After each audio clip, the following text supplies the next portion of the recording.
On a stormy night, a drenched orange cat scratches frantically at a vet's door, desperate to be let in. But when the vet opens the door, what she finds on its collar sends her world spinning. A frayed ribbon, a chilling note. Who sent the cat? What dark secrets does it carry? And why are dangerous people suddenly watching her every move? This heart-pounding story of mystery, courage, and unexpected connections will leave you breathless. Before we get into the story, comment below where in the world you are watching from today. The storm whipped through Greyhaven's empty streets, sending leaves and debris dancing in wild circles. Dr. Emily Gardner stood at her clinic's front desk, gathering her belongings while the wind rattled the windows. Lightning flashed outside, illuminating the Greyhaven Veterinary Clinic sign that swayed in the fierce gusts. "What a night," Emily muttered, pulling her rain jacket closer. She double-checked the medical supplies were properly stored, a habit formed over her 3 years running the small-town clinic. The familiar smell of antiseptic and pet shampoo filled the air as she moved through the darkened waiting room. Just as she reached for the light switch, a sound caught her attention. Scratch, scratch, then a faint meow. Emily froze, straining to hear over the howling wind. There it was again, desperate scratching at the clinic's front door. Her heart squeezed with concern. Emily hurried to the entrance, flipping on the porch light. Through the glass, she spotted a small figure huddled against the door. A cat, its black and white fur plastered to its thin body, looked up at her with striking green eyes. "Oh, you poor thing." Emily quickly unlocked the door. The cat didn't hesitate, darting inside and leaving tiny wet paw prints on the floor. Emily grabbed a clean towel from the supply closet and knelt beside the shivering animal. "Let's get you dried off, little one," she said softly, gentle hands working the towel over its soaked fur. The cat allowed her ministrations, watching her intently. As she dried around its neck, Emily noticed something. A worn ribbon tied to a thin collar with what appeared to be a piece of paper attached. Carefully, she untied the damp note. 3 words were written in smudged ink. "Keep the cat safe." "That's odd," Emily murmured, checking the collar for any other identification. "Nothing. No tags, no microchip number, nothing to indicate where this mysterious visitor came from." Emily's veterinary instincts took over. She carried the cat to her exam room, speaking in soothing tones as she checked its vital signs, felt for injuries, and assessed its overall condition. Besides being cold, wet, and undernourished, the cat appeared unharmed. "Well, Mr. Tux, that's what I'm going to call you for now. You're staying here tonight." Emily prepared a cozy kennel with soft blankets, adding a bowl of water and some cat food. The storm crashed outside, making the lights flicker. Tux settled into the makeshift bed, those intelligent green eyes following her every move. As Emily gathered her things once more, the mysterious note weighed heavily in her pocket. She took one last look at Tux, who had started grooming himself, seemingly content in his temporary home. "Keep the cat safe," she repeated quietly, securing the clinic door and setting the alarm. The words echoed in her mind as she stepped into the raging storm, rain immediately soaking through her jacket. Morning sunlight streamed through the clinic windows, casting warm patches on the freshly mopped floors. Emily unlocked the front door, her thoughts immediately turning to her mysterious visitor from the night before. The air still held the damp aftermath of the storm, but a peaceful quiet had settled over Greyhaven. "Good morning, little one," Emily called softly as she approached the kennel. The tuxedo cat sat upright, alert, and watching her with those striking green eyes. Unlike last night's bedraggled state, its black and white coat now looked sleek and clean. Emily opened the kennel door, and the cat stretched leisurely before stepping out. "Let's see if we can figure out where you came from." She grabbed her microchip scanner from a nearby drawer, her movements gentle to avoid startling her guest. The scanner beeped positively when she passed it over the cat's shoulders. "Well, that's good news," Emily said, jotting down the number. At her computer, she typed the digits into the National Pet Registry database. A profile appeared on her screen. "Grace Holloway," Emily read aloud, "from Portland, Oregon." She reached for her office phone and dialed the listed number, but was met with an automated message stating the line had been disconnected. Frowning, Emily opened her web browser. "Let's see what we can find about your owner, Grace." She typed the name into the search bar, adding Portland to narrow the results. Her breath caught as she clicked on a recent news article. The headline made her stomach drop. "Woman missing from Pacific Northwest cruise. Foul play suspected." Below was a photo of a woman with warm brown eyes and a gentle smile. The article detailed how Grace Holloway, an environmental consultant from Portland, had vanished from a cruise ship 3 days ago under suspicious circumstances. Emily's gaze shifted from the screen to the cat, who had jumped onto her desk and was now sitting beside her keyboard. Those intelligent green eyes seemed to hold so many secrets. "What happened to your owner?" Emily whispered, reaching out to scratch behind the cat's ears. The note from last night took on a whole new meaning. Keep the cat safe. She looked back at Grace's photo, then at the article's date stamp, her mind racing to connect the dots. The cat pressed its head against her hand, purring softly, while Emily stared at her computer screen. The morning sun continued to brighten the room, but she felt a chill run through her as she considered what might have happened to Grace Holloway, and why her cat had appeared on Emily's doorstep with such a cryptic message.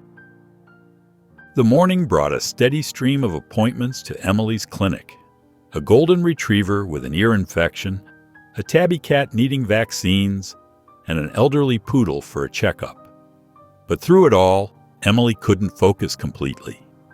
Her eyes kept drifting to Tux, who sat perched on the windowsill in the waiting room, his tail twitching. "You're quite the mystery, aren't you?" she murmured, scratching behind his ears during a quiet moment. Tux's green eyes fixed on her, then darted to the window again. As Emily prepared vaccines for Mrs. Peterson's kitten, she noticed Tux's odd behavior intensifying. He paced between the front door and the windows, his paws making soft padding sounds on the linoleum. Every few minutes he would scratch at the door, then retreat to his window perch. "What's got you so worked up?" Emily wondered aloud. She walked to the window, following Tux's intense gaze. At first, she saw nothing unusual, just the usual small-town scene of people going about their day. Then she spotted him. A man in a dark raincoat stood across the street, partially hidden behind a newspaper stand. Though he seemed to be reading, Emily noticed his head tilting up toward the clinic every few minutes. Her stomach tightened. She busied herself with paperwork, trying to convince herself she was being paranoid. But throughout the day, every time she checked, the man remained. Sometimes he'd move, to a bench or pretending to window shop, but his attention never truly left the clinic.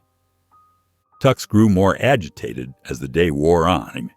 His usual grace gave way to nervous energy as he alternated between hiding behind the reception desk and returning to patrol the windows. By closing time, Emily's hands shook slightly as she counted the day's receipts. The raincoat man hadn't left his post across the street. She double-checked every window lock, tested the back door twice, and finally secured the front entrance with trembling fingers. "I don't like this at all," she whispered to herself, gathering her belongings. Her walk home felt longer than usual, each shadow seeming to hide potential threats. The weight of unseen eyes pressed against her back, making her quicken her pace. Inside her apartment, Emily drew the curtains tight and sank into her favorite armchair. The day's events played through her mind. Tux's strange behavior, the mysterious man's constant presence, And somewhere in Oregon, a missing woman named Grace, who had trusted her cat to Emily's care. Emily's footsteps echoed on the quiet sidewalk as she approached her clinic in the early morning light. The events of yesterday, the mysterious cat and the watching stranger, had left her tossing and turning all night. As she reached for her keys, something caught her eye. A plain white envelope lay on the floor, clearly slipped under the door sometime during the night. Her hands trembled slightly as she unlocked the door and picked up the envelope. Inside the clinic, she set down her purse and coffee, studying the unmarked envelope in the bright fluorescent lights. Tux padded over, rubbing against her legs as she carefully opened it. Inside was a black and white photograph, slightly grainy but clear enough to make out the details. Emily's breath caught in her throat. There was Tux, sitting contentedly on the lap of a woman she recognized immediately from her online searches, Grace Holloway. Grace's smile was warm and genuine as she scratched behind Tux's ears. With shaking fingers, Emily turned the photo over. 2 words were written in neat block letters. "It knows." "What do you know?" she whispered to Tux, who simply blinked up at her with those intelligent green eyes. Her first instinct was to call the police, but she hesitated with her hand on the phone. What would she tell them? That she had a cat with a cryptic note, a strange photo, and a man watching her clinic? It sounded absurd, even to her own ears. Instead, she pulled up Grace's file in the microchip database again, scrutinizing every detail. Address, phone number, emergency contacts. Nothing jumped out that she hadn't already seen. The disconnected phone number still led nowhere. Throughout the morning, Emily found herself drawn to the windows between appointments. The raincoat man was back, standing in his usual spot across the street. He never moved closer, never did anything threatening, just watched. His presence made her skin crawl. She considered confiding in someone, maybe her receptionist or the friendly coffee shop owner next door, but stopped herself each time. Without knowing what was really going on, she couldn't risk putting anyone else in danger. Besides, who would believe such a bizarre story? As darkness fell outside the clinic windows, Emily felt her anxiety mounting. Through the gathering gloom, she could just make out the silhouette of the raincoat man under the dim streetlight. He stood perfectly still, like a statue, watching and waiting. Emily stared at her phone screen, her thumb hovering over Rachel's number. Through the clinic window, the empty street where the raincoat man usually stood made her even more nervous. After 3 rings, Rachel's cheerful voice answered. "Rachel, I need your help with something strange." An hour later, Rachel breezed through the clinic door, her red curls bouncing as she moved. "Okay, Em, tell me everything." They sat in Emily's small office, cups of coffee warming their hands. Emily laid out the photo, the original note, and everything she'd discovered about Grace. Rachel leaned forward, her bright eyes scanning each item. "So this cat just shows up during that big storm with a note saying to keep it safe?" Rachel picked up the photo, turning it over to read the words, "It knows" again. "And now someone's watching your clinic?" Emily nodded, absently petting Tux, who had curled up in her lap. "I feel like I'm going crazy, Rachel. What does any of this mean?" "Well, let's think this through." Rachel pulled out her laptop. "Grace disappears from a cruise ship, but somehow her cat ends up here in Greyhaven? That's not a coincidence." While Rachel typed away, Emily pulled up Grace's file again. "There's so little here, just basic contact information and Tux's vaccination records." "Look at this," Rachel pointed to her screen. Grace worked as an investigative consultant for several big companies. Maybe she uncovered something she wasn't supposed to? Suddenly, Tux's ears perked up. He jumped from Emily's lap and began pacing near the back door, his tail twitching. "Does he do that a lot?" Rachel asked, watching the cat uneasily. "Only when—" Emily's voice trailed off. "Only when danger was near." "I'll dig deeper into Grace's background," Rachel said, gathering her things. "Keep everything locked up tight, Em, and call me if anything else happens." That evening, after Rachel left, Emily was finishing up paperwork when she heard it, a soft scratching sound from the back entrance. Her heart pounded as she crept toward the noise, phone clutched in her hand. The door's lock showed fresh scratch marks around its edges, but whoever had tried to get in was already gone. Emily rushed back inside, double-checking every lock. The feeling of being watched, of being part of something much bigger and more dangerous than she'd imagined, settled over her like a heavy blanket. Emily's heart sank as she pushed open the clinic door the next morning. Papers littered the floor like fallen leaves, and waiting room chairs lay scattered and overturned. The sharp scent of mud and wet boots filled the air. "Tux!" she called out, rushing toward the kennels. Relief washed over her when she found him safe in his enclosure, though his green eyes were wide with distress. He paced back and forth, tail twitching nervously. "It's okay, buddy," Emily whispered, her hands shaking as she checked the kennel's lock. "I'm here now." She pulled out her phone and dialed Rachel's number.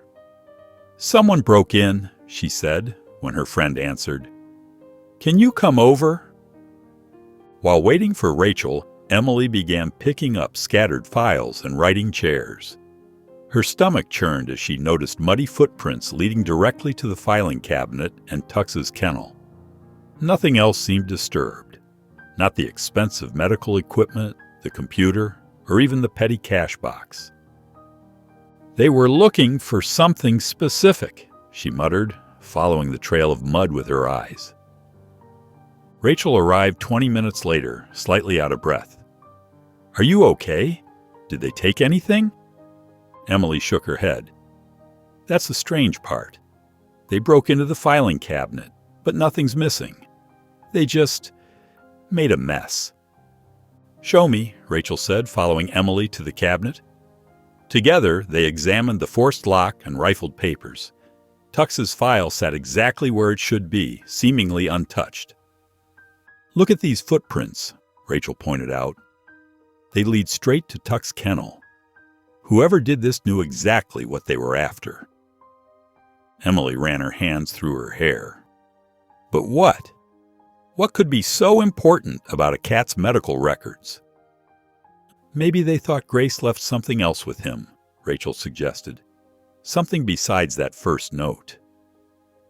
Emily looked at Tux, who had finally settled down but kept his eyes fixed on them.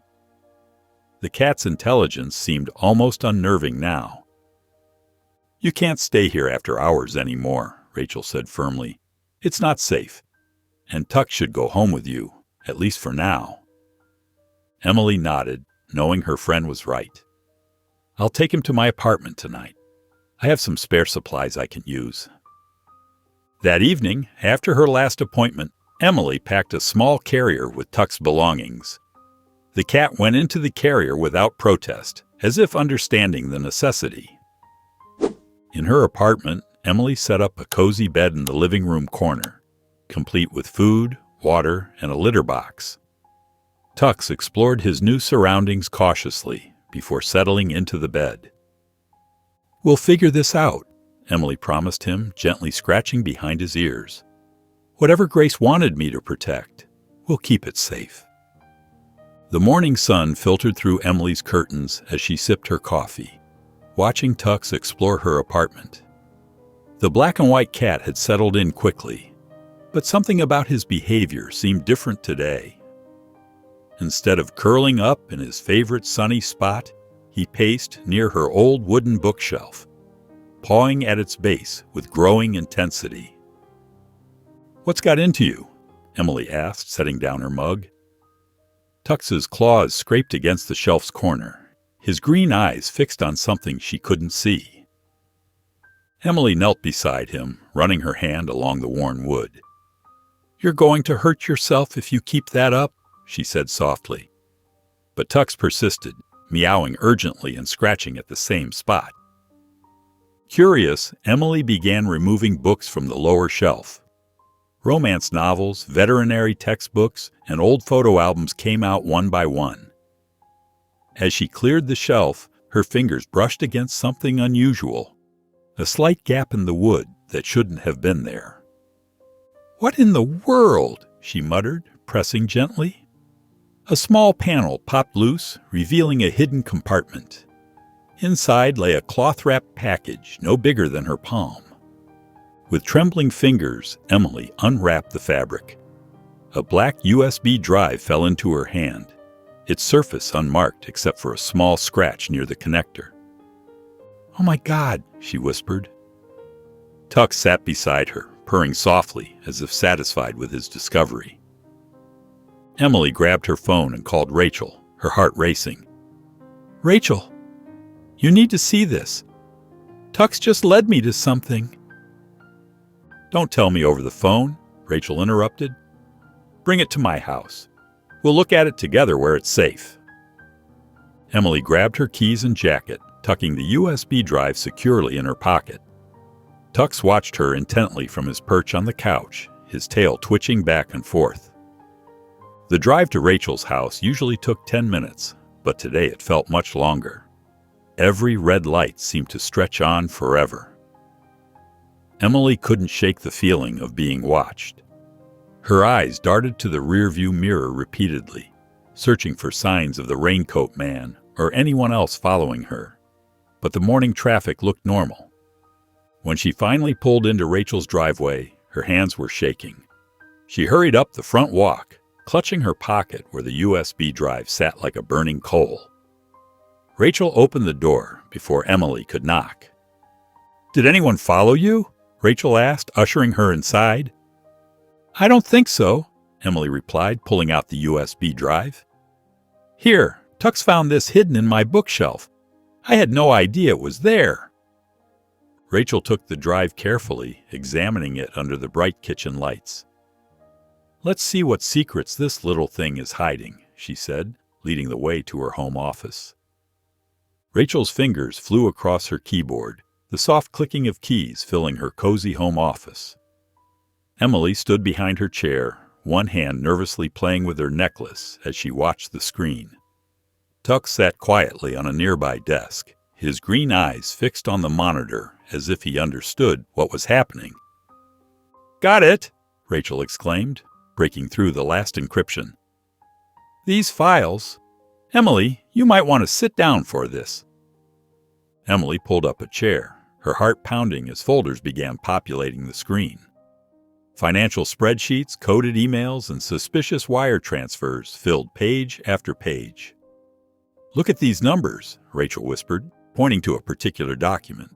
"We're talking millions being moved through shell companies. And these names..." She clicked through several files. "They're all connected to Maritime Global Industries." Emily leaned closer. "The shipping company?" More like a front for something much bigger. Rachel's face grew serious as she opened another document. Grace was tracking their money trail. She worked in their accounting department and stumbled onto something huge. A photograph appeared on screen, Grace standing outside Maritime Global's headquarters, her expression determined. Emily's stomach tightened as she recognized the same strength she'd seen in Tux's eyes. "She must have known they were onto her," Rachel continued, opening a text file. "Look at this note. If you're reading this, I've either disappeared or worse. The cat knows where to go. Trust him." Emily reached over to stroke Tux's fur. She trained him to find someone who would help. That's why he came to my clinic that night. "And why they've been watching you," Rachel added grimly. "The break-in, the man in the raincoat. They must know the USB is somewhere nearby." Emily's hands trembled slightly. "What do we do with this information?"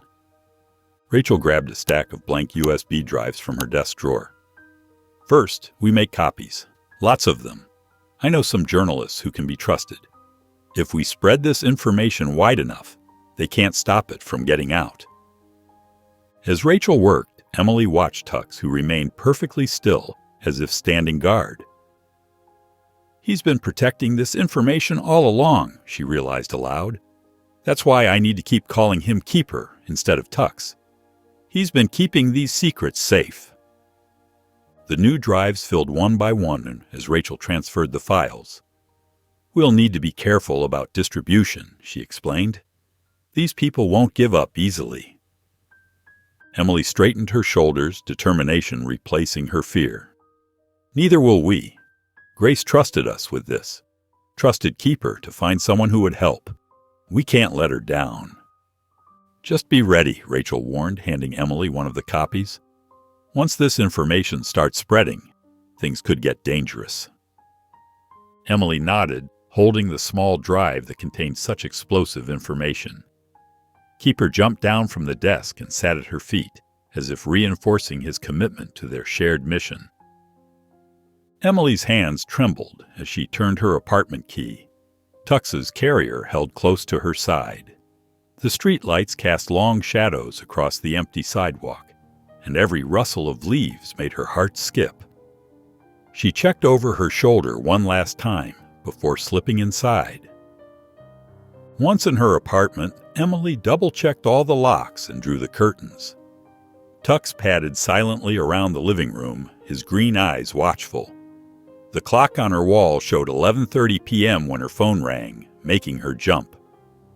"Emily?" Rachel's voice was tight with worry. "I've been doing more digging. These people, they have connections everywhere. I think they might already know about the USB." Emily's stomach dropped. "What should I do?" "Just be careful. Really careful." Sleep came fitfully that night, and dawn brought worse news.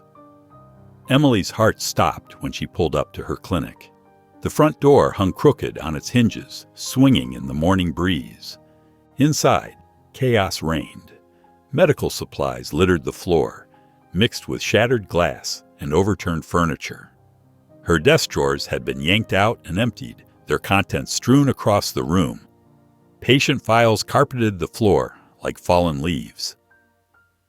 Emily's hand shook as she surveyed the damage. The safe in her office remained untouched. They hadn't known where to look. Although but Tux's empty kennel lay on its side, scratched and dented. When the police officer arrived, he barely glanced around before pulling out his notepad. "Probably just kids," he said, scribbling half-heartedly. "We'll keep an eye out, but don't get your hopes up about catching them." Emily bit her lip, knowing better than to mention her suspicions. The officer left after taking minimal notes, leaving her alone in the wreckage. She spent hours cleaning, sorting through broken equipment and torn files. Every crash of falling debris made her flinch. By evening, the clinic looked somewhat better, though the damage ran deep. Back home, Emily locked the USB in her personal safe, hidden behind a painting in her bedroom. Tux curled up in her lap as she sank onto the couch, exhausted and scared. "I won't let them hurt you," she whispered, stroking his soft fur.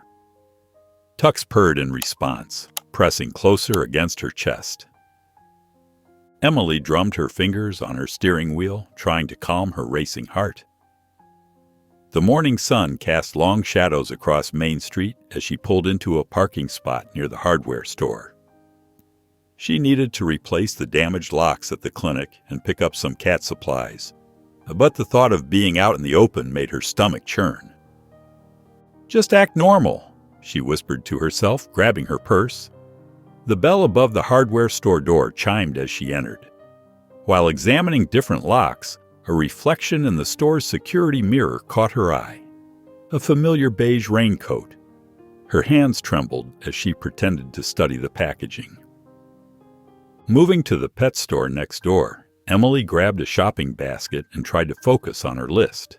Cat food, litter, new toys for Tux. But her mind kept wandering to the footsteps she heard behind her, always maintaining the same distance. She took a deliberately long route through the aisles, confirming her suspicions. He was definitely following her. Her heart pounding, Emily left the pet store and walked quickly down the sidewalk, weaving through the morning crowd. She ducked into a coffee shop, then quickly exited through their side door. The raincoat man appeared again, closer now. Something inside Emily snapped. The fear and frustration of the past few days boiled over. She spun around in the middle of the busy street, facing him directly.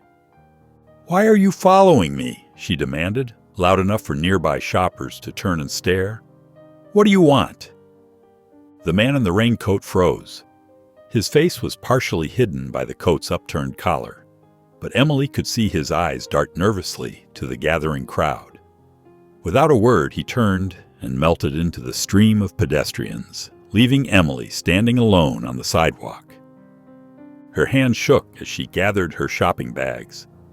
The confrontation had confirmed what she'd feared. She was being watched, likely by someone working for the conglomerate. The weight of Grace's USB drive felt heavier than ever in her mind. Back in her car, Emily sat for a long moment, watching people pass by through her windshield. The local police station was just 2 blocks away. She could drive there now, tell them everything. But memories of the dismissive officer from the break-in made her hesitate. If the conglomerate was as powerful as the files suggested, how far did their influence reach? Who could she really trust? She turned her key in the ignition. For now, she would have to rely on herself and keep Tuck safe, just as Grace had asked. Emily's kitchen felt like a war room as she and Rachel huddled over her laptop, the USB drive's contents spread across multiple windows. Outside, the evening sky had turned a deep purple, and Tux dozed peacefully on the windowsill. "We need to be smart about this," Rachel said, pushing her glasses up her nose. "If something happens to the original USB, or to us—" She let the sentence hang in the air. Emily nodded, her throat tight. "How many copies should we make?" "I brought 5 encrypted drives." Rachel pulled them from her bag. "We'll send them to different people who can help. Journalists, advocacy groups, anyone with the power to expose this." As Rachel worked on copying the files, Emily researched potential recipients. Her fingers flew across the keyboard, compiling names and credentials. Suddenly, she froze, her face draining of color. "Rachel," she whispered, "look at this." On her screen was a photo of Detective Aaron Mills, the officer handling Grace's disappearance case, shaking hands with the conglomerate's CEO at a charity event. Further digging revealed financial ties between Mills and several shell companies linked to the criminal network. "This explains why the police haven't done anything," Emily said, running her hands through her hair. "They're all connected." Rachel leaned back in her chair, her expression grim. "We can't trust local law enforcement. We need to go higher up, way higher up." "The FBI?" Emily asked. "Exactly. Their field office in Portland is our best bet. The conglomerate might have local cops in their pocket, but federal agents are harder to buy." Rachel started researching the FBI's whistleblower protocols. "You'll need to take the original USB there yourself. It's too risky to mail it." Emily glanced at Tux, who had perked up and was watching them intently. "You're right. I can't stay here anyway.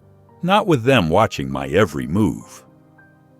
They spent the next hour carefully packaging the copied drives and preparing letters to accompany each one. Emily's hands shook slightly as she wrote down the FBI office's address, but her resolve strengthened with each passing minute. "Once these are distributed," Rachel said, gesturing to the drives, "there's no going back. The truth will come out, one way or another." Emily straightened her shoulders, determination replacing her fear. "Grace trusted me with this. I have to see it through." The morning sun cast long shadows across Emily's apartment as she stuffed essentials into her duffel bag. Her hands shook slightly as she wrapped the USB drive in a soft cloth and tucked it securely in her jacket's inner pocket. Tux sat perched on her bed, his green eyes following her every move. "Almost ready, buddy," Emily whispered, trying to keep her voice steady. She picked up Tux's carrier, but decided to hold him instead, needing his warmth and comfort against her chest. The hallway was quiet as she locked her apartment door. Too quiet. Her footsteps echoed against the walls as she made her way down the stairs, clutching Tux closer with each step. The moment she pushed open the building's front door, a shadow peeled away from the wall. The raincoat man stepped into her path, his face partially hidden beneath his hood. "The USB," he said, his voice gravelly and cold. "Hand it over, and this ends here." Emily's heart hammered in her chest. "I don't know what you're talking about." "Don't play games." He took a step forward. "We know you have it. Grace's little insurance policy." In that moment, Tux transformed from a calm companion into a fierce defender. He launched himself from Emily's arms with a fierce yowl, claws extended. The raincoat man stumbled backward, crying out as Tux's claws raked across his face. Emily didn't waste the opportunity. She bolted past them, her feet pounding against the sidewalk. "Tux!" she called out desperately. The cat disengaged from the attacker and sprinted after her. Emily yanked open her car door, and Tux leaped inside. She scrambled into the driver's seat, fumbling with her keys as the raincoat man recovered and ran toward them. The engine roared to life. Emily slammed the car into drive and pressed the accelerator, tires squealing against the pavement. In her rearview mirror, she watched the raincoat man grow smaller and eventually disappear. Her hands trembled on the steering wheel as she navigated through town, constantly checking her mirrors for any sign of pursuit. Her breath came in short gasps until they reached the highway, heading toward Portland. Beside her, Tux had curled up on the passenger seat, looking as calm as if they'd just taken a casual drive around the block.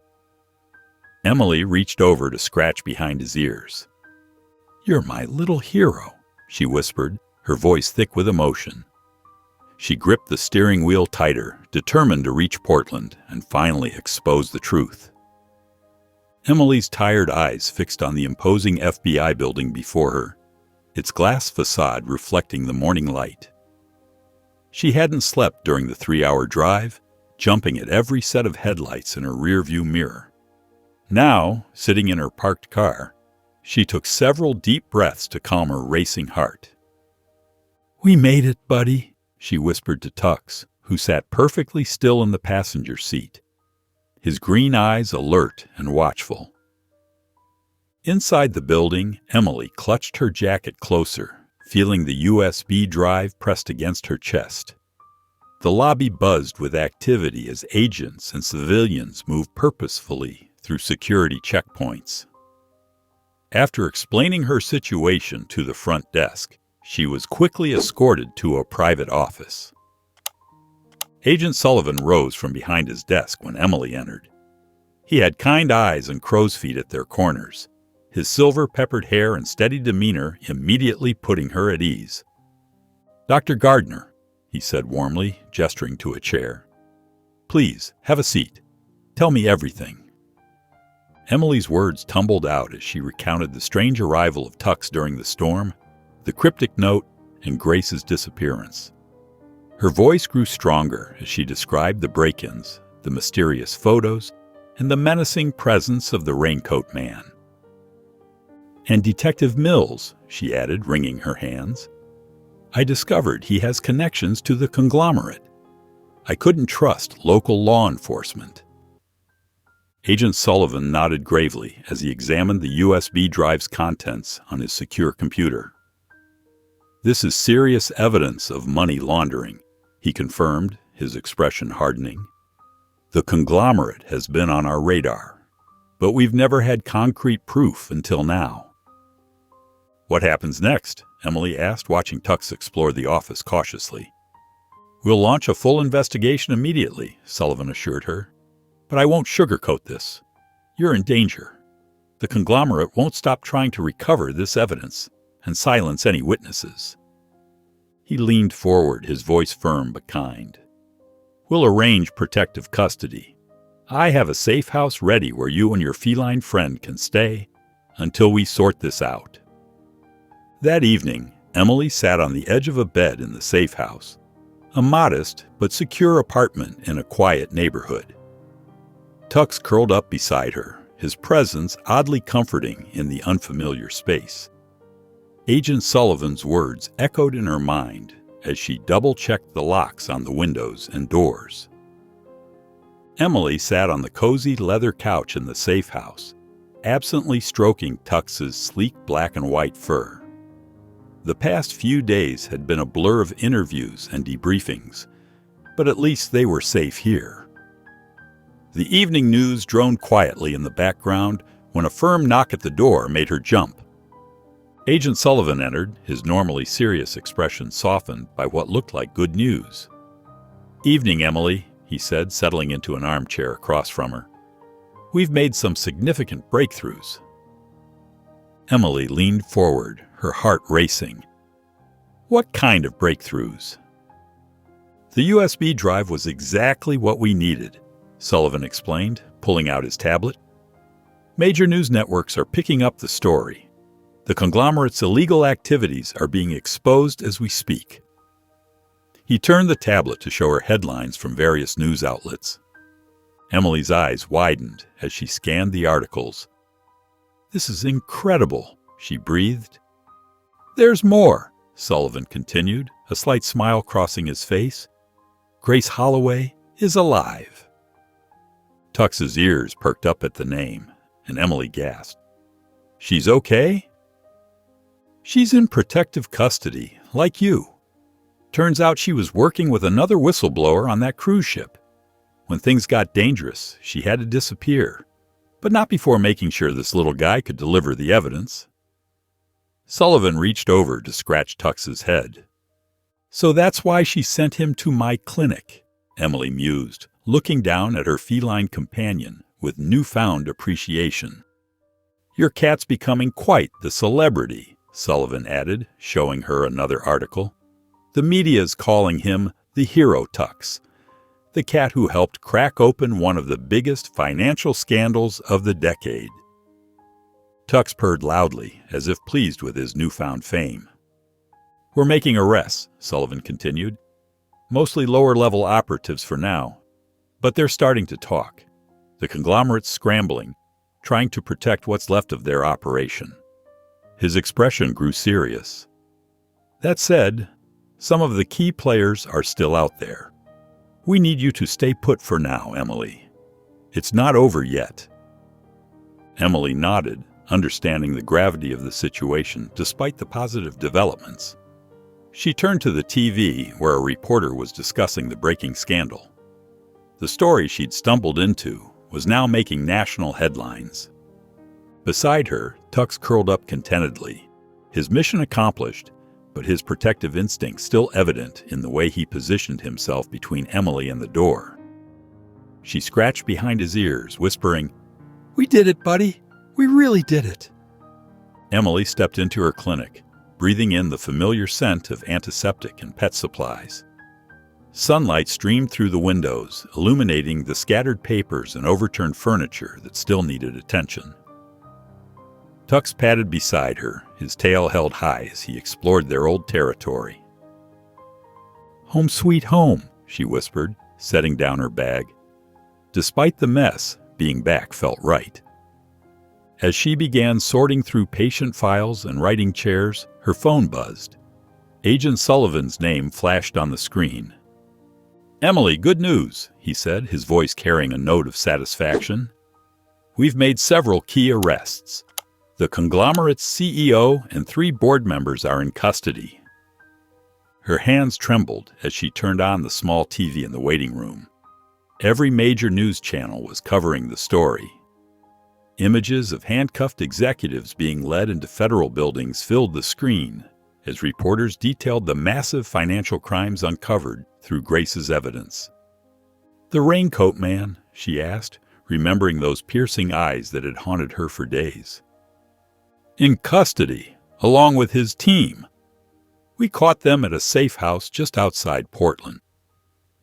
Emily sank into her office chair, relief washing over her. Tux jumped onto her lap, purring loudly. "That's wonderful news," she said, scratching behind his ears.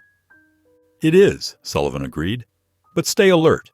We're still tracking down a few players who might have slipped through the net. Keep your security system armed and don't hesitate to call if anything seems off." After hanging up, Emily gazed around her clinic. Patient files needed reorganizing, equipment needed checking, and appointments needed rescheduling. The work ahead was daunting, but it felt insignificant compared to what she'd just been through. She pulled out her laptop, opening a blank document. Her fingers hovered over the keyboard as memories of the past weeks flooded back. The stormy night Tux arrived, the mysterious note, the break-ins, the chase to Portland. It felt surreal now, like a story someone else had lived. Tux stretched across her desk, batting playfully at her hands. Emily smiled, remembering how this clever cat had led her to the hidden USB drive that changed everything. "You know what?" she said to Tux, closing her laptop. "The story can wait. Right now, we have a clinic to put back together." That evening, Emily sat at her newly organized desk, watching the sunset paint the sky in brilliant oranges and pinks. Tux dozed contentedly in her lap as she absently stroked his fur, lost in thought about the incredible journey they'd shared. The morning sun painted golden patterns through the trees as Emily drove toward the park near Portland. Her heart raced with anticipation. Agent Sullivan's call from earlier that week still echoed in her mind. "Grace wants to meet you." Tux meowed softly from his carrier in the passenger seat. Emily glanced at him with a smile. "Almost there, buddy. Someone special is waiting for us." The park was quiet when she arrived, with only a few joggers passing through. A massive oak tree dominated the center, its branches spreading wide like welcoming arms. As Emily approached with Tux's carrier, she spotted a woman sitting on a bench beneath it.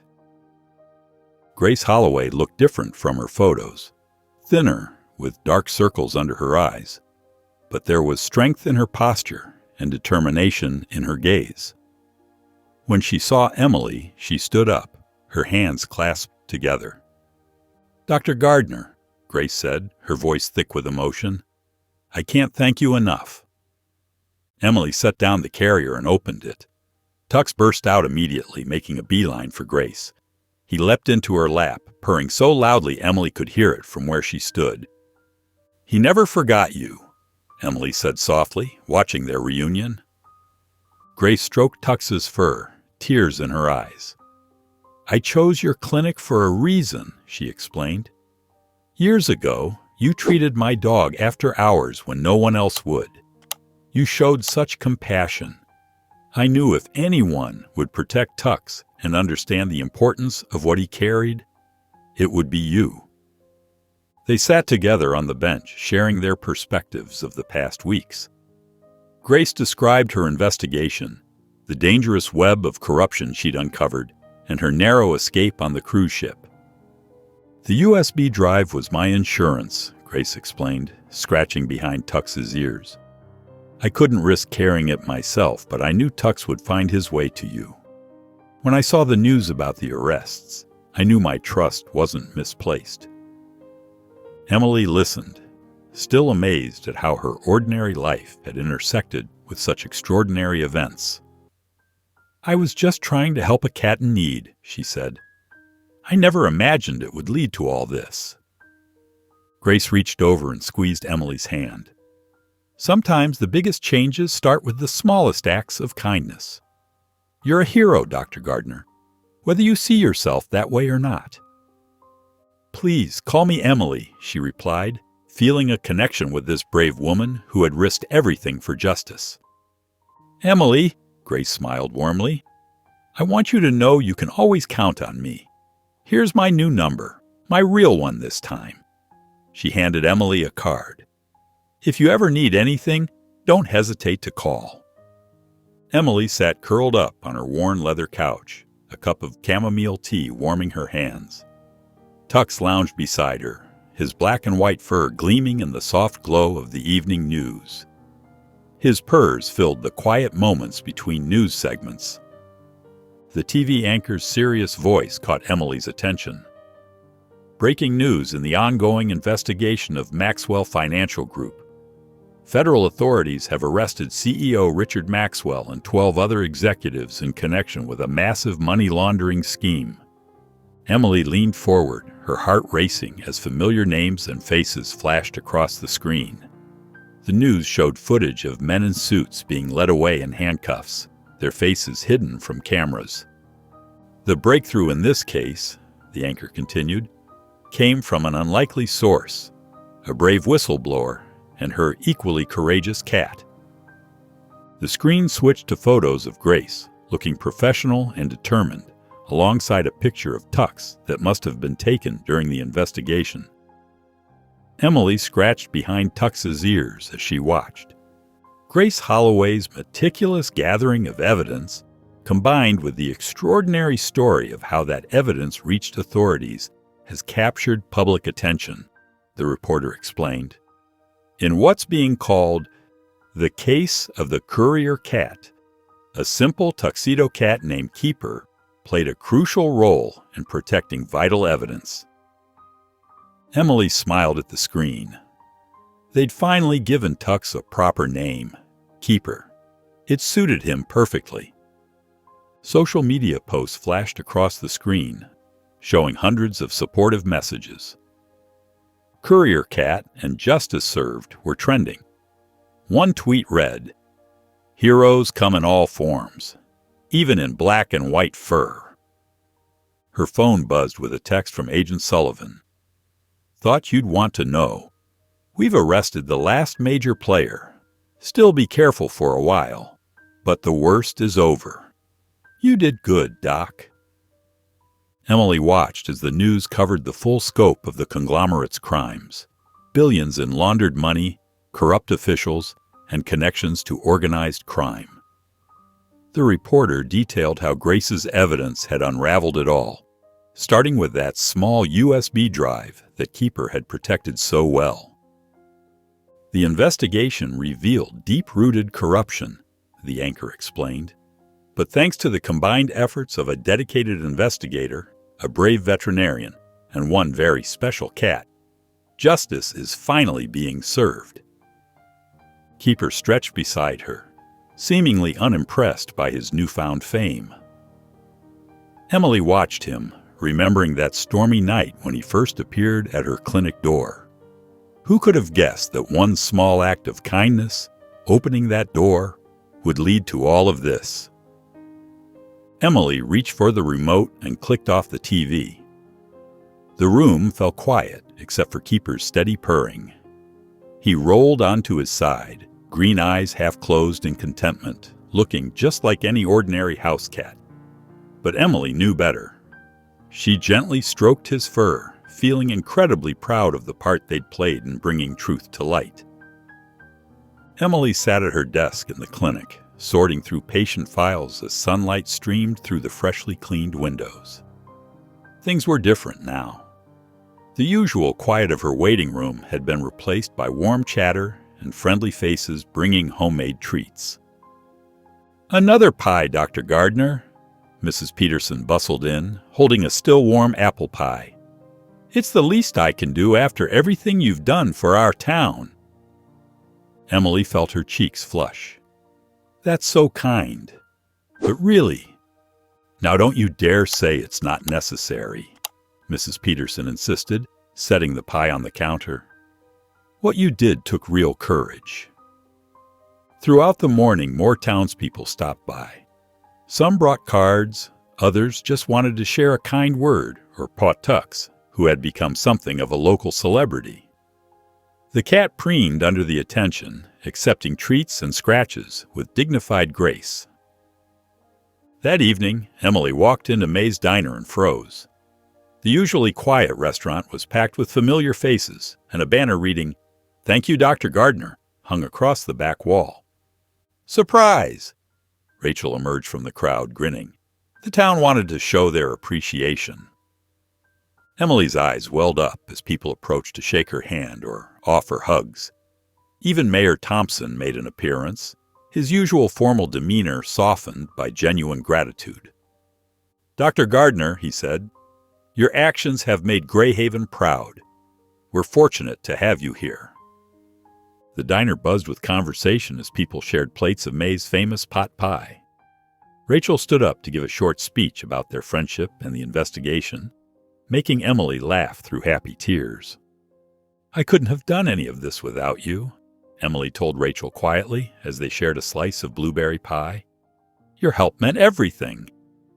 "That's what friends are for," Rachel replied, squeezing her hand. "Besides, someone had to be the tech wizard while you played cat detective." Emily looked around the diner at all the familiar faces. Patients' families, local shop owners, neighbors she'd barely spoken to before. Where she'd once felt like an outsider, she now saw genuine warmth and acceptance. Tux sat regally on a cushioned booth seat, accepting bits of chicken from adoring fans while maintaining his dignified air. Emily watched him with affection, remembering that stormy night when he'd first appeared at her door. "You've really found your place here," Rachel observed, following her gaze around the room. "No more hiding in that clinic of yours." Emily nodded, feeling the truth of those words settle in her heart. Greyhaven had become more than just a quiet place to practice veterinary medicine. It had become home. Emily sat at her desk in the clinic, sorting through patient files as sunlight streamed through the window. Her morning routine was interrupted by a soft chime from her computer. Opening her email, she found a message from the National Animal Welfare Alliance, one of the country's most respected advocacy organizations. Her heart skipped a beat as she read their words. They had followed her story, the mysterious arrival of Tux, the dangerous chase for truth, and her unwavering determination to protect both the cat and the evidence he carried. The organization praised her courage and compassion, qualities they said were essential to their mission. "We would be honored to have you join our board of directors," the email read. "Your unique perspective as a veterinarian, combined with your recent experience, could help shape our future initiatives." Emily leaned back in her chair, overwhelmed by the opportunity. Tux jumped onto her desk, purring as he rubbed against her hand. She scratched behind his ears, lost in thought. Later that afternoon, Rachel stopped by the clinic during her lunch break. Emily showed her the email, still uncertain about what to do. "This is amazing, Emily." Rachel's eyes lit up as she read. "Think of all the good you could do." "I don't know," Emily replied, glancing around her small clinic. "I love what I do here. My patients need me." "You can do both," Rachel said gently. "You've always wanted to make a bigger difference. This could be your chance." Emily nodded slowly, considering Rachel's words. She picked up her phone and dialed the number provided in the email. The organization's representative was warm and encouraging, explaining how Emily's practical experience could help shape their programs and policies. "We're particularly interested in your insights on community veterinary care," the representative explained. "Your story shows how vital local clinics are in building trust and protecting vulnerable animals." After the call, Emily felt a spark of excitement replacing her earlier uncertainty. She drafted a response accepting their invitation to an introductory meeting in Seattle next month. "What do you think, Tux?" she asked, looking down at her furry companion. The cat blinked up at her with those same knowing green eyes that had first captured her heart on that stormy night.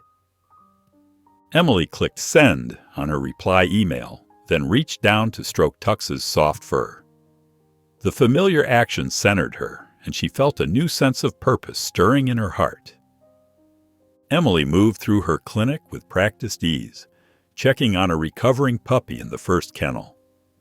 The morning sun painted warm squares on the floor, and the familiar sounds of the clinic, the gentle hum of equipment, the occasional bark or meow, felt comforting after weeks of tension and uncertainty. "Good morning, Mrs. Peterson," she called out as her first patient of the day arrived. The elderly woman carried both her tabby cat and a freshly baked apple pie. "Dr. Gardner, we just had to bring you something special," Mrs. Peterson said, setting the pie on the counter. "After everything you've done for our community." Emily felt her cheeks warm as she accepted the gift. Throughout the morning, more patients arrived bearing similar tokens of appreciation: homemade cookies, thank you cards, and even a hand-knitted blanket for Tux. Speaking of Tux, the black and white cat had made himself quite at home. He lounged regally on the reception desk, offering a welcoming purr to visitors and keeping a watchful eye on the clinic's daily operations. Children especially loved him, and he seemed to know exactly when a nervous pet owner needed a gentle head bump of reassurance. During a quiet moment between appointments, Emily pulled out the leather-bound journal she'd started keeping. Its pages already held detailed accounts of the past weeks: the mysterious arrival of Tux, the chase, the investigation, and the eventual triumph of truth. But more than just recording events, she found herself writing about the deeper lessons she'd learned. "Sometimes the biggest changes start with the smallest choices," she wrote, glancing at Tux, "like opening a door during a storm." The clinic itself was transforming too. Thanks to several generous donations from community members touched by her story, Emily had been able to upgrade some of her equipment. The new digital X-ray machine gleamed in the treatment room, and the recovery kennels now had better heating and cooling systems. As afternoon sunlight slanted through the windows, Emily settled at her desk with her journal. Tux jumped up beside her, curling into a comfortable ball as she wrote. His purrs provided a soothing backdrop to her thoughts as she reflected on how much had changed since that stormy night when he first appeared at her door. She wrote about courage, not the dramatic kind from movies, but the quiet sort that means doing what's right, even when you're scared. She described how trust, once given and honored, could create bonds stronger than fear. Emily stood in her office, holding the unexpected package that had just arrived. Her hands trembled slightly as she opened it, revealing a glossy magazine with a familiar black and white cat on the cover. Inside, she found a handwritten note from Grace, along with a printed article titled "The Cat That Saved the Day." Settling into her chair with Tux curled up nearby, Emily began to read. Grace's words painted a vivid picture of her investigation into the conglomerate's criminal activities. The article detailed late nights poring over documents, secret meetings with whistleblowers, and the growing fear as she realized the depth of corruption she'd uncovered. "In my darkest moments," Grace wrote, "it was Tux who kept me going. His unwavering presence reminded me that trust and loyalty still existed in a world that seemed increasingly shadowed by greed." Emily's eyes welled up as she read Grace's description of her own role in the story. In a small coastal town, a veterinarian demonstrated that ordinary people can accomplish extraordinary things when guided by compassion and courage. Dr. Emily Gardner didn't just save my cat. She saved years of investigation and helped bring down one of the largest financial criminal networks in recent history. The article had already gone viral online, drawing attention from major news outlets and social media. Emily's email inbox filled with messages from people touched by the story, many including donations to support her clinic's work. "Your clinic's dedication to helping animals inspired me," read one message. "Please accept this donation to help other pets in need." The unexpected influx of support would allow Emily to upgrade her aging equipment and establish a fund for families who couldn't afford veterinary care. It felt surreal, seeing her small clinic transformed into a symbol of hope for so many people. Emily carefully removed the article from the magazine, handling it gently as she placed it in the simple black frame she'd purchased. The clinic's lobby wall, freshly painted after the break-in damage, provided the perfect spot. Standing on a small stepladder, Emily hung the frame with careful precision. She stepped back, taking in the sight of Grace's words displayed prominently for all to see. Tux wandered over and rubbed against her leg, his purr rumbling softly in the quiet lobby. The framed article would serve as a daily reminder of their journey together, how a mysterious cat on a stormy night had led her down an unexpected path of courage and purpose. Emily reached down to scratch behind Tux's ears, feeling a profound sense of gratitude and pride wash over her. The town hall buzzed with excitement as people filed in, their chatter filling the high-ceilinged room. Emily stood near the entrance, fidgeting with her sleeve as familiar faces smiled and waved. The same people who once whispered about her quiet nature now beamed with pride. "I can't believe how many people showed up," Rachel whispered, squeezing Emily's arm. "You deserve this." Mayor Thompson stepped up to the podium, his voice carrying across the packed room. "Today, we honor two remarkable women who showed us that heroes can emerge from the most unexpected places." Emily felt her cheeks warm as the mayor detailed the events of the past weeks. The mysterious cat, the USB drive, and the exposure of corporate corruption. She caught glimpses of her regular clients nodding along, their pet stories intertwined with her own journey. Dr. Gardner didn't just protect a cat, the mayor continued. She stood up for what was right, even when faced with danger. And Rachel Carter's technical expertise proved invaluable in bringing the truth to light. The crowd applauded as Emily and Rachel were called forward. The mayor presented Emily with a beautiful wooden plaque, inscribed with words of gratitude from the town of Greyhaven. With trembling hands, Emily approached the microphone. "Thank you all," she began, her voice steady despite her nerves.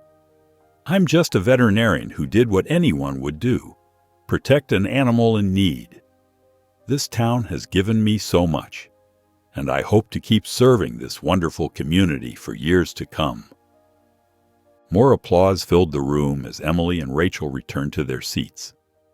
Throughout the evening, townspeople approached to share kind words and stories about their own pets. Mrs. Jenkins from the bakery hugged Emily tight, whispering, "We always knew you were special, dear." Later that evening, Emily placed the plaque on her mantel, running her fingers over the smooth wood. Tux jumped onto the nearby armchair, purring contentedly. Looking at the plaque's gleaming surface, Emily felt a deep sense of belonging she'd never experienced before. Emily stared at the email on her computer screen, her heart racing as she read the formal invitation from the Animal Advocacy Organization. The words blurred together as she considered the weight of the opportunity before her. This wasn't just a position, it was a chance to make a real difference on a national scale. "What do you think?" she asked Rachel over coffee later that day. They sat in Emily's kitchen, where Tux lounged nearby on his favorite windowsill. Rachel's eyes lit up. "Emily, this is huge. Think about how many more animals you could help, beyond just Greyhaven." "But the clinic," Emily twisted her coffee mug in her hands. "I've worked so hard to build it up." "Who says you have to choose?" Rachel leaned forward. "You're amazing at what you do. Maybe this is the universe saying you're ready for more." The following week, Emily found herself walking into a sleek office building in Portland. Her practical shoes clicked against the marble floor as she made her way to the conference room where the board meeting would take place. "Dr. Gardner, welcome." A warm-voiced woman named Sarah greeted her. "We're so pleased you could join us today." The conference room held 8 other board members, each with impressive backgrounds in animal welfare and advocacy. As Emily took her seat, she noticed how they all leaned in, genuinely interested in her perspective. "Your story with Tux really resonated with people," explained Marcus, the board president. "It showed how one person's compassion could spark real change." Throughout the meeting, Emily found herself drawn into discussions about nationwide initiatives, programs to support rural veterinary clinics, education outreach for children, and emergency response teams for natural disasters. Her practical experience as a small-town vet added valuable insight to their planning. "I'd be honored to accept the position," Emily announced near the meeting's end. The words felt right as soon as they left her mouth. "We'll announce it next week," Sarah said, beaming. "Your story will inspire more people to get involved." On the drive home, Emily called Rachel. "I did it," she said, her voice steady and sure. "Of course you did," Rachel replied. "You were made for this." Walking into her apartment that evening, Emily was greeted by Tux's familiar meow. He rubbed against her legs as she hung up her coat, purring loudly. She scooped him up, holding him close. "We're going to do even more good now," she whispered, and Tux's green eyes seemed to shine with understanding. Emily sat at her desk after hours, her journal open before her. The evening light filtered through the clinic windows, casting a warm glow across the pages. She tapped her pen thoughtfully against the paper before beginning to write.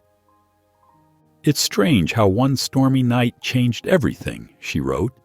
"When I heard those scratches at the door, I never imagined opening it would lead to uncovering a criminal enterprise and finding my true place in this community. Keeper, he wasn't even Keeper then, just a wet, shivering tuxedo cat with those striking green eyes, somehow knew exactly where to go, who to trust." A soft knock interrupted her writing. Emily looked up to find a small girl standing in the doorway, cradling something against her chest. Her eyes were wide with worry. Are you Dr. Gardner?" the girl asked quietly, her voice trembling slightly. Emily smiled warmly. "I am. What's your name?" "Sophie," the girl whispered, revealing a tiny gray kitten in her arms. "I found her behind the grocery store. Her paws hurt." "Let's take a look," Emily said gently, patting the examination table. "You can stay right next to her while I check her over." Sophie carefully placed the kitten down, but kept her hand protectively near it. Emily noticed how the girl's shoulders remained tense, her eyes following every movement. "I'm going to check her paw now," Emily explained, demonstrating each step. "See? Nothing scary, just like checking your own finger if you got a scratch." As Emily worked, Keeper jumped onto the counter nearby, stretching lazily. Sophie's eyes widened with recognition. Is that the cat from the news? The one who helped catch the bad guys?" Emily smiled, dabbing antiseptic on the kitten's minor paw wound. "Yes, that's Keeper. He's quite the hero, though he'd never admit it." "I read about him in school," Sophie said, her voice growing stronger. "How he brought you something important and helped save people." While wrapping the kitten's paw, Emily shared a simplified version of Keeper's arrival, watching Sophie's face light up with wonder. The girl's initial nervousness melted away as she listened, occasionally glancing between Keeper and her own kitten. "You know," Emily said, finishing the bandage, "taking care of animals is a very special responsibility. It takes someone with a kind heart and gentle hands, just like you showed today, bringing this little one in for help." Sophie straightened up, a new confidence in her posture. Can I come back if I have questions about taking care of her?" "Anytime," Emily assured her. "That's what I'm here for." After providing care instructions and some starter supplies, Emily watched Sophie carefully carry her kitten out, the girl's steps more certain than when she'd arrived. Keeper pressed against Emily's hand, purring softly as they stood in the doorway. Emily settled into her chair, opening her leather-bound journal as sunlight streamed through the clinic windows.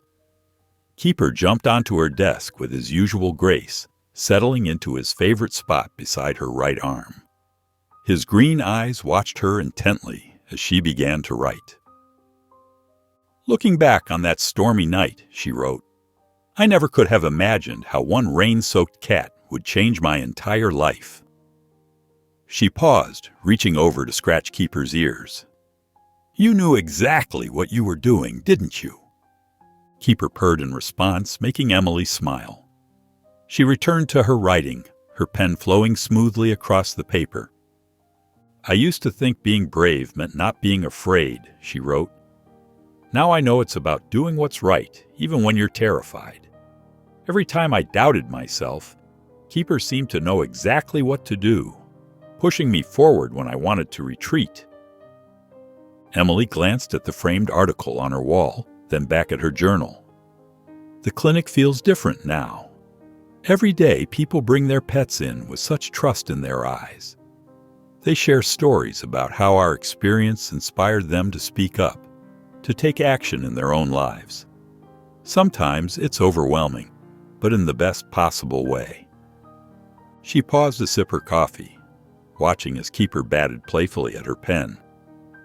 "The Animal Advocacy Board meetings have opened up a whole new world of possibilities. Who knew that one small-town vet could help shape policies that protect animals across the country?" The morning sun climbed higher, casting warm patches of light across her desk. Emily continued writing, her words flowing more freely now. "Trust doesn't come easily to me, but this journey has taught me its value. From Rachel's unwavering support to Grace's faith in sending Keeper to my door, every step required believing in something bigger than myself."